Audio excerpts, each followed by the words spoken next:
नमस्कार, मैं राजेश कुमार। आप देख रहे हैं सारण सच न्यूज। अभी हम पहुंचे हैं छपरा के जन सुराज के कार्यालय में। हमारे साथ हैं सलाम साहब जी। आइए उनसे हम विशेष बात करते हैं। पहले तो सर, आपका हमारे सारण सच न्यूज में आपका स्वागत। बहुत बहुत धन्यवाद आपको, ये सारण सच न्यूज़ के व्यूअर को भी, और बहुत अच्छा आप कार्य कर रहे हैं।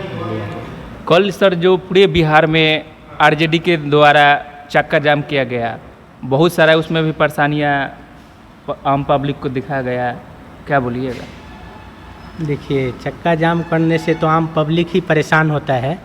राजद को, नेता लोगों को काम ये करना चाहिए था, जो चुनाव आयोग ये जो है सो काम कर रहा है, तो चुनाव आयोग को घेराव करना चाहिए था, चुनाव आयोग को जाम करना चाहिए था। इससे क्लियर मैसेज जाता समाज में कि राजद वाकई में काम कर रहा है। लेकिन जगह जगह चक्का जाम करके, रोड जाम करके, उससे तो आम जनता ही परेशान होता है। कोई मान लीजिए बीमार है, हॉस्पिटल जा रहा है, एम्बुलेंस जा रहा है, उनको दिक्कत होगा। गरीब आदमी ठेला वाला पर बिजनेस कर रहा है, उसका बिजनेस चौपट होगा, तो कल होकर के क्या खाएगा। लेकिन चुनाव आयोग के ये जो सिस्टम लाया है, इसके हम लोग खिलाफ हैं। जैसे अभी 1 साल पहले जो चुनाव हुआ था, जिस तरह से, उसी तरह से हम लोगों का मांग है कि ये भी चुनाव हो।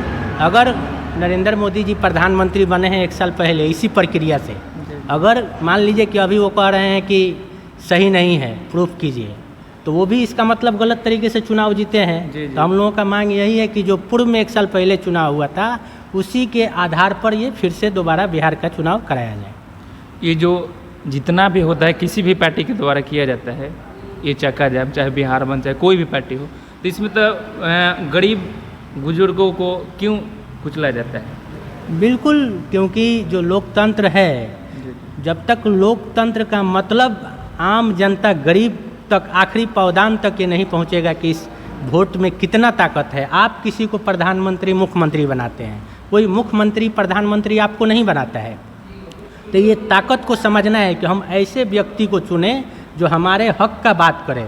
हम लोग अभी वोट दिए लोकसभा में, यहीं के सारण के MP साहब हैं, वोट लेकर के हेलीकॉप्टर में गए, बहुत सारा वादा किए थे, अभी कोई उनका धरातल पे काम नहीं दिखाई दे रहा है। तो हम लोगों को बीच में रहने वाला उम्मीदवार को चुनना चाहिए, जो हम लोगों को काम कर सके।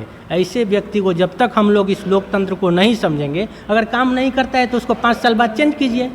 अभी यहाँ पे देखिएगा, सारण प्रमंडल में जितना भी विधानसभा है, कोई 2 टर्म से, कोई 3 टर्म से, कोई 4 टर्म से बना हुआ है कुर्सी पर। जनता को इसका परवाह नहीं है। 2014 में मोदी जी आए थे, बोले थे मढ़ौरा का चीनी मिल चालू हो जाएगा, तो हम इसी चीनी मिल के चाय से पिएंगे, तब जा कर के हम लोग 19 में वोट मांगेंगे। लेकिन फिर भी 3 टर्म से वो जीतते जा रहे हैं। तो ये दर्शाता है कि जो जिस तरह से हम लोग वोट दे रहे हैं, ये अपने हक के लिए नहीं दे रहे हैं, बातों में उलझ करके दे रहे हैं। तो ये बात को समझना है कि अगर कोई भी व्यक्ति काम नहीं किया 5 साल, उसको चेंज कीजिए। बाबा साहब कहे थे कि लोकतंत्र जब तक मजबूत नहीं होगा, जब तक हर इंसान के जो आखिरी पावदान में खड़ा हुआ है उसको हक नहीं पहुँचे। तो हक का डिस्ट्रीब्यूट सही नहीं हो रहा है, विकेंद्रीकृत नहीं हो रहा है। जो भी केंद्र से बजट आ रहा है वो ऊपर ही लूट खसोट हो जा रहा है, धरातल पे नहीं पहुंच रहा है। सबसे बड़ा कारण यही है। अपना वोट में जागरूकता होना चाहिए कि हम किस लिए वोट दे रहे हैं। जिस लिए वोट देंगे वो काम होगा। तो इस बार हम लोगों का मिशन है जन सुराज का कि आप अपने बच्चों के मुंह देख करके वोट कीजिए, जो आपके बच्चे के लिए बेहतर शिक्षा, बेहतर रोजगार, बेहतर चिकित्सा के जो व्यवस्था कर सकते हैं। जो आपके समाज में रहने वाले लीडर हैं उनको चुनिए। आप जानते हैं कि कौन बेहतर इंसान है, तभी जा कर के ये जो परेशानियां हैं, परेशानी नहीं होगा।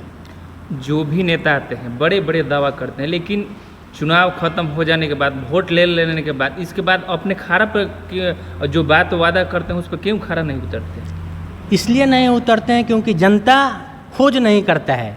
जैसे आप आए, आप मेहनत कर रहे हैं, सारण सच न्यूज के तहत आप हम तक पहुँचे, आप मेहनत किए तभी ना पहुँचे, आप हमसे सवाल कर रहे हैं। तो जो जनता जिसको वोट दिया है, जिस मुद्दे पर वोट दिया है, वो खोजना चाहिए। अगर नहीं कर रहा है तो उसके पीछे ये संविधान में व्यवस्था है कि 73 3 गुना अपना बहुमत जमा करके मुखिया को आप हटा सकते हैं। ग्राम सभा में होता है ना पारित, ग्राम सभा सबसे सर्वोपरि है।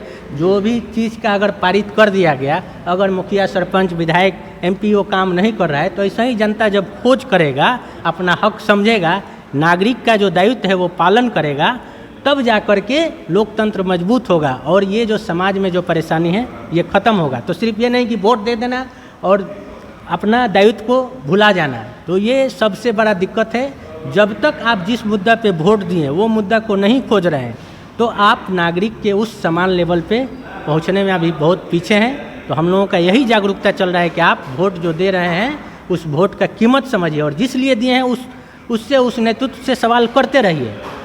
ये बात। चलते चलते गरखा विधानसभा वासियों को क्या मैसेज दीजिएगा? गरखा विधानसभा वासियों को मैं यही मैसेज देना चाहूँगा कि आप अपने बीच में अच्छे लोगों को तलाश कीजिए और उनके साथ जुड़िए और उनको मदद कीजिए।